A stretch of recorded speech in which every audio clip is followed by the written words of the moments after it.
Alors, en fait, l'intérêt du BNS, c'est d'essayer de qualifier ce dont tout le monde parle, mais dont peu de gens ont bien précisé ce que c'était la notion de terrain. Hein, tout le monde parle, j'ai pas un bon terrain, mon terrain va pas, il faut traiter le terrain, etc. Voilà, donc on s'est dit, nous qui connaissons bien la biologie fonctionnelle, est-ce que nous pouvons pas vraiment quantifier cette notion de terrain? Et donc, nous sommes appuyés sur toutes les recherches qui ont été faites depuis longtemps, et l'idéal étant de trouver un modèle qui était admis un peu par tout le monde, et de voir comment on allait travailler ce modèle. Alors le modèle en Occident, qui est le plus simple et le mieux connu, c'est le modèle hippocratique, c'est-à-dire de considérer que les gens évoluent avec des symptômes qui sont soit secs, soit humides, soit chaud, c'est-à-dire inflammatoire, ou froid, c'est-à-dire dégénératif.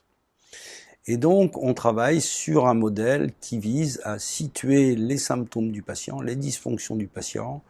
entre ces quatre pôles, si vous voulez, ces 4 points cardinaux, et à partir de là, de voir où il en est et vers quoi il évolue.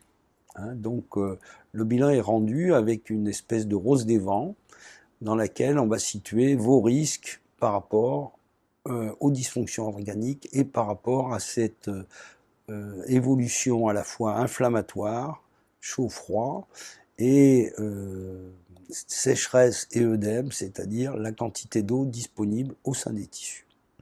Alors c'est très intéressant parce que ça va nous donner ça va nous permettre de quantifier l'ensemble des données et puis surtout de voir vers quel type de dégradation de terrain vous risquez d'évoluer et dans quel sens on a intérêt à orienter l'ensemble de nos thérapeutiques. On cartographie les régulations de votre corps et l'état actuel de votre terrain et les risques de décompensation éventuels.